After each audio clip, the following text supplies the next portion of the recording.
Peace and blessings to the family. It is me, Coach 67 Sports TV.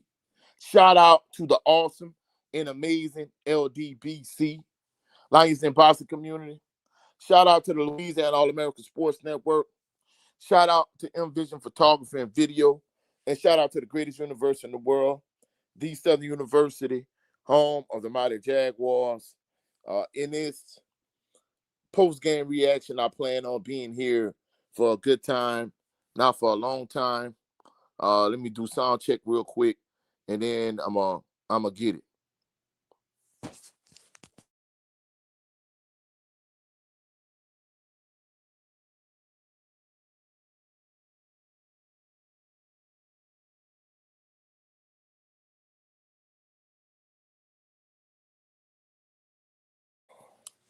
Okay. This is my Southern University versus Alcorn State. Let's go after show post game reaction. Let me see who we got in the chat. Salute to Turner Boys, 8416. He said Kenny Pham is a horrible punter. Unfortunately, I agree 100%. Salute to Relaxing Calm Rain. He said salute Coach 67, Chat, and Jaguar Nation. Motivation to be a millionaire. He said salute Coach, Chat, Jaguar Nation, and HBCU family. He said the players played hard. This coaching staff sucks. Oh, I agree with you 100%. But I'm definitely gonna touch on that. You know what I'm saying? Uh, Kendrick Wicker, 8828. He said don't waste your time.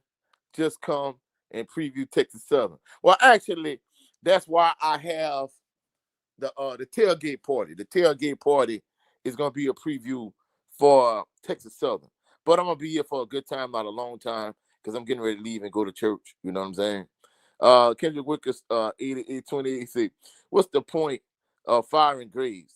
Should just let him finish the season. No, the issue with letting him finish the season, Kendrick Wicker, is because basically he told administration, he told the fan base that he was going to fire his friend, Mark Frederick, or he wasn't going to no longer let his friend, Mark Frederick, be the offensive coordinator, and he was going to let Fred McNair, who's not an interim head coach, be the play caller, and he was the new co-offensive coordinator, but he lied and he kept his friend Mark Frederick is the offensive coordinator and calling the plays. So you can't tell the people one thing and tell them what they want here and just do what the hell you want. No, he deserved to be fired, because how you go from playing in the SWAC championship game last season to this season, like you essentially are bottom feeder in the SWAC. The only team you beat this season was Mississippi Valley, and that was a life or death struggle. So no, Kendrick Wicker, I'm gonna just keep it a buck. No, it was time for that ninja to go. I'm not even gonna sugarcoat it. Man, salute to my brother Big Joe Townsend standing on LDBC business. For all my members of Jaguar Nation that like to indulge in a drink or two, man, go to Old Hillside Bourbon Company. You know, get you a bottle of Old Hillside to drown your sorrows. Man, salute to my brother, Big Joe Townsend. He said, damn, let me guess, coach. Y'all lost. You are 100% accurate and 100% correct, Joe Town. Hey, if I was a drinker and I had a bottle of Old Hillside at my disposal, I would drown my sorrows. But unfortunately, I don't drink. But I'm getting a bottle for the holidays because I got some family members that like to drink. Your boy Jay, salute to you. He said 6 straight runs to open the third quarter told me all I needed to know. I wish we could fire the position coaches and coordinators and let the grad assistants and students coach the team. Yeah, I'm not gonna lie, man. This coaching staff is trash, bro. Oh my goodness, I can't even sugarcoat it. I'm not gonna lie. I'm gonna be honest with you. I owe the players an apology. Don't get me wrong. This Southern University team is not as talented as teams of the past, especially from like 93 to 99. But I'm not even gonna lie about it. I'm not even gonna sugarcoat it. Man, this coaching staff is trash. It still has the stench of Eric Dooley on it. And even against like FAMU, you can see how much better the offense was in that game when you transition from Mark Frederick as your offensive coordinator to Fred McNair, you could see how much better the offense was.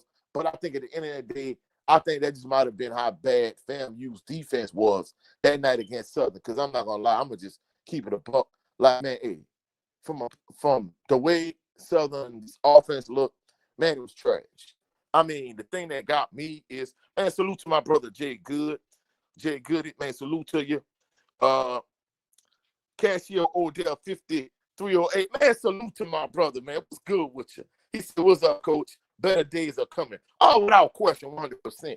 But I'm not gonna lie, like I'm just playing Fred McNair because I thought the offense would be better. It was against FAMU, but I think that's more of an indictment on FAMU's defense than the play calling, because today I kind of feel like even Fred McNair, I mean, to me, the ship had already sailed on him, but I'm not gonna lie, like the offense just, man, bro, it is, man. Anyway, so let me just get it out the mud. Southern won the toss as usual. They deferred to the second half. Alcorn, they struggled early moving the ball. Southern got the ball. Southern got on the scoreboard first. It was up 7-0. I'm like, all right, we moved in the right direction. I think they scored off of like a 1-2 yard Trey Holly touchdown run. Cool. Then, it was a little back and forth. Later on, Alcorn threw an interception. And this is the thing that got me. They came away with no points. I'm like, bro, how could you come away with no points at such a crucial point in the drive? You know what I'm saying? Like, man, if you go up 14 points, I think the complexion of the game is different. You come away with no points. And then the thing that got me, in one of these instances, it was like 3rd and 2. And they only had 3 down linemen, and you throw the ball. Like, I don't understand, bro. Like, from a play calling standpoint, it's like, bro, the play calling was trash. You know what I'm saying? And I that's one thing I gotta say. Like, the players played extremely hard. I didn't see no give up. I didn't see no quit in them. The defense still is historically bad. I'm not gonna sugarcoat that point.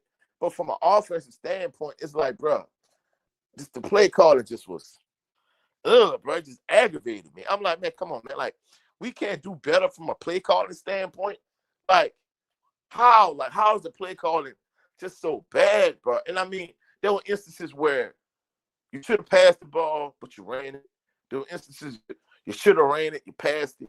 And it's like, bro, I'm not going to lie. And not only that, but I felt like in the FAMU game, like they gave, at least I felt like he tried to tailor the offense a little bit, just a little bit to Ashton Strada today, man. I'm not going to lie. I mean, we know at times his football IQ is extremely low, and he doesn't make the right reads, but he struggles often.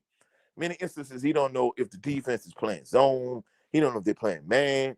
From a play calling standpoint, it's like you don't identify that. I mean, that's one thing I used to do in Madden all the time. I used to send my players in motion. If I got trips to a side and I run him in motion, they're running back, then, hey, I know they're playing man. If I run him in motion and the defensive back don't go with him, I know they're playing zone. So you don't do that. There were instances where you should have ran the ball.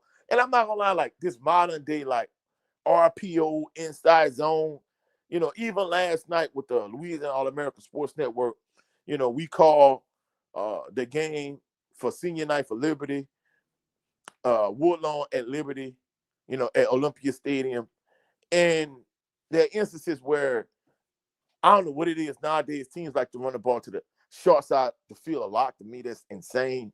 We always want to run the ball to the wide side of the field. Even the last play of the game when Alabama State played against Jackson State, Andrew Body running to the short side of the field. I'm like, why not run it to the wide side of the field? But another thing that aggravates me nowadays in 2025 is instead of just running like a straight dive, you try to run inside zone. And there were instances where you should have ran the inside dive and you run inside zone and vice versa.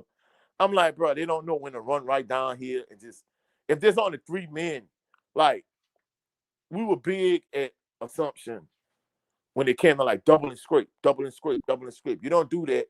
You run inside zone and you G block it. And I'm like, there were instances like, why are you trying to G block this? Then there are other instances where I'm not gonna lie, I don't feel like they using Trey Holly to like the best of his abilities. Man, for him to only get like 10 carries for like 13 yards.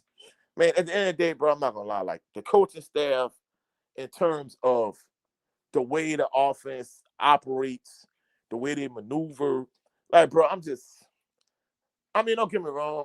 I knew Southern should have been looking for their next head coach. But tonight, just watching the way like Fred McNair and his offense operate, yeah, I'm off the Fred McNair bandwagon. I never thought he should have been the next head coach of Southern to begin with. But after the night, yeah, I'm 100% certain. Like, yeah, Southern needs to move in a different direction, and they need to be out looking for their next head coach now. And you know, just to kind of end this live stream, like I said, the team played hard. Like they played exceptionally hard the entire time. The defense is historically bad, but just some of the boneheaded plays, like you know, like the muffed punt. It's like in that situation that I'm not even gonna lie. I just rather you just let the ball go and let it bounce. Cool, like just let the ball go. You fumble the ball, that's a bad situation. Like in that situation there, like that's bad. That's bad playing. That's low football IQ. Too many penalties, too many mistakes as usual. And from a defensive standpoint, I'm not gonna lie, bro. Henry Miller's defense, bro. Like the defense, the last few years has been Southern University's strong suit. But this year, the defense is like, man, you went from being instead of just rolling down the hill, you just dropped off the edge of a cliff. And I'm not gonna lie, like Henry Miller, to me, he as a defense coordinator, he's really got exposed. Like, man, like why didn't they spy the quarterback for Alcorn? Like this man just kept just running up the middle, running up the middle, running up the middle. Man, at the end of the day, I'm not gonna lie, bro. This coaching staff like has the stench of Eric Dooley all over it. And like I said, when it came to Eric Dooley versus Terrence Graves versus Stump Mitchell, like at least Eric Dooley and Stump Mitchell could recruit, but they couldn't coach. Terrence Graves couldn't do either one of them. And this staff just reeks of Eric Dooley. And at the end of the day, like, man, I'm not gonna lie, bro. Like, this has been a historically bad season. Truthfully speaking, one thing I like is the team never tapped out. They never gave up. They kept fighting. And, I tip my hats to all of those players that strap it up for Southern University and go out there and play. But I'm not even gonna lie, like this coaching staff is it's not just the fact that this is a historically bad team, but from a coaching standpoint, like, man, the coaching is terrible, bro. Like, man, bro, I'm not gonna lie, bro. This coaching staff sucks, bro. So at the end of the day, like, I'm not even directing my frustration at the players. All of my frustration is pointed at administration, but more importantly, like this coaching staff, bro. Because I'm not gonna lie, like everything I'm seeing is like, yeah, man, this team is just not historically bad for no apparent reason. It's the fact that, man, this coaching staff is historically bad. You know what I'm saying? And salute to my brother Jared Levin Green. Hey, if y'all didn't check it out the other night, HBCU Fanatics on his channel. We're gonna see who was right, he or I, when it came to certain picks. I think he did better this week in regards to the picks than I did. But at the end of the night, bro, I'm not gonna lie. Like, I don't blame the players. I blame the coaching staff. Like, man, this coaching staff is just trash, bro. I'm not even gonna sugarcoat it. If I told you anything else, I'll be lying to you. And of course, Monday, I'm gonna try to go live at about maybe 7 o'clock in my next episode of the Tailgate Party. So be certain to come through on Monday, but 7 p.m. Central Standard Time, the Tailgate Party. And I'm not gonna lie, at the end of the night, man, like I said, I tip my hats to the players because they play hard. The defense is historically bad. No getting around that. But Henry Miller, he has done a terrible job this season as a defensive coordinator. I thought Fred McNair would, the first week against FAMU, the offense looked a whole lot better, but I think that was more of a byproduct of how bad FAMU's defense was. But at least FAMU defense was able to get stops against Southern. Southern was never able to stop FAMU's defense. But against Alcorn, sitting at A.W. Mumford Stadium and watching the game and being able to watch the game on my phone is different. Watching it on my phone, like, it really highlighted and exposed how trash Southern University coaching staff is. Man, salute to my brother Cassio Odell, 5308. He said, let's see what Dylan Compton can do from here on out. I'm not gonna lie, Cassio, me and you talked about that the other night on the phone. And to be honest with you, I think they're probably just gonna raise shirt him. So, I, like a handful of people I talked to, they want to see what Dylan Compton can do, or they want to see, in terms of Jalen Woods, I'm not gonna lie, clearly they pull the plug on Jalen Woods, like he gonna get a medical raise shirt. But I would be interested to see what Dylan Compton could do, like these last couple games against Texas Southern and against Grambling. But at the end of the night, I'm not even gonna lie, I don't even think they're gonna even let the boy see the light of day. So he's not gonna get to play in either one of those two games. But it will be interesting to see. But at this point, it's gonna be Ashton Strada, who struggles to read coverage, who makes poor decisions, whose football IQ is extremely low at times. It's either going to be Ashton Strada, who's probably going to start. In some instances, they may bring in Cameron McCoy. But at this point, the quarterback play is going to be what it's going to be. And more than anything, I just hate to say it, like, this season is a wash. Let's just get through these last two games. Let's bring in the next head coach. And hopefully, I talked about, one of my coaching friends and I, how he laid out a detailed 90 plan, like step by step, what he would do if he was Roman Banks in terms of his 90 plan, in terms of setting Southern University up to be what they was in the 90s, in the golden era, and when they were that team. That's why we got the phrase, Southern is the standard. They were the standard back then. Haven't won a SWAC championship since 2013. So, hopefully the search committee is doing what they do. But I'm gonna keep it up, getting ready to go to church. So I'm gonna cut this live stream short. I appreciate everybody that came through, that showed some love. If you have not done so already, because I'm not too far from 1,000 subscribers. If you have not done so already, please subscribe to the channel. If you haven't done so already, subscribe to the channel. Turner Boys was in the building. Relax and Calm Rain, Motivation to Be a Millionaire, Kendrick Wicker, my brother Big Joe Townsend. Like I said, hey, if you like to indulge in a occasional adult beverage, man, go to Old Hillside Bourbon Company. It's a black-owned company. My brother Big Joe Townsend, he part owner. So, go get a bottle of Old Hillside. Go Google it, Old Hillside Bourbon Company. Go check them out. Your boy Jay, my brother Jay Good, my brother Cassio Odell, Gerald Lovin Green. Man, salute to EA. He said, Coach, it's been funny. Nemo just terrible from SU. Man, I'm not gonna lie, bro. I think more than anything, I think just the coaching staff itself is just trash to me. I think, don't get me wrong, certain positions Southern could use a whole lot more talent. The type of talent they had in the 90s, but more than anything, like, I blame the coaching staff more than anything. You know what I'm saying? But, these coaches, they trash, they suck. If I said anything else, I'll be lying to you. And I'm not gonna lie. Hopefully in these last couple games, Troy Holly can get 1,000 yards. And that's another thing too. Too many instances, bro. I said this at the start of the season. Many people saying Kobe Brown like the top receiver. Other people saying Malachi Jackson. But, man, I'm not going to lie. At this point, based on what I saw against Bethune-Cookman and what I saw tonight against Alcorn State, Darren Morris is clearly the number one receiver. Trey Holly is clearly the best player you have on your team. The fact that I don't know if they're back to, like, him, having a snap count restriction. But Trey Holly got to touch the ball more than anybody else on the team offensively. And I'm not gonna lie, this is the crazy thing about it. The way this team is set up, like most of the talent is on the offensive side of the ball. And the fact that most of your talent on offense, but you still this bad offensively, like I think it points to how bad the play calling and the offense has been this entire season. But at the end of the day, like, I mean, it is what it is. Like I said, Monday, 7 p.m. Central Standard Time. I'm gonna give you the next episode of the Tailgate Party.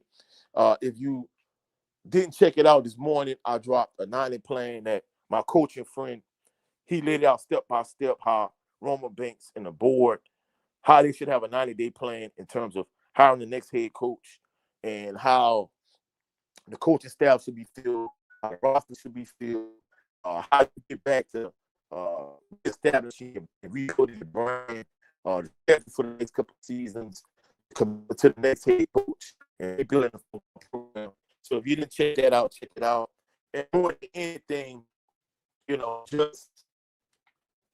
I just appreciate everybody that's been rocking with the channel and supporting me. But that's gonna be it for this live stream. EAC highly needs to shut it down. Don't risk future earnings for 1-18. But this is the thing about it though, EA. Rumor has it that he wanted to shut it down early this season and get a raise season. But without Southern, he still be waiting for them to drop his charges. So I'm not gonna lie, to shut it down for the rest of the season, to me, that's a give up quitter mentality. Like, I hate when I see players year in and year out, they're gonna play in a bowl game. Well, hey, he's an NFL prospect, and he gonna shut it down because he don't want to get hurt in the bowl game because he don't want to hurt his draft stock. To me, man, that's a quitter loser mentality to me. So I don't have that mindset. Like me, I'm not gonna tap out. Even if you go back to being on a snap count restriction, to me, I still don't think you tap out on your team. You know what I'm saying? Especially when they gave you an opportunity when you just will be sitting there doing nothing. But that's it for this live stream. I'll catch y'all on the rebound. Y'all have a blessed, phenomenal evening. Christopher Dukes, JSU in the building. He said crumbling dynasty. No, I'm not gonna lie. This is just a setback, Christopher Dukes. This is a setback for a greater comeback. When Southern University hires the next right head coach, and they commit to that head coach, and they commit to rebuilding the football program, then guess what? We just gonna push Jackson State out the way, and Southern University is gonna take its rightful position at the top of HBCU football. But I'm gonna catch y'all on the rebound. Y'all have a blessed, phenomenal evening. Peace and blessings, and go Jags. You did.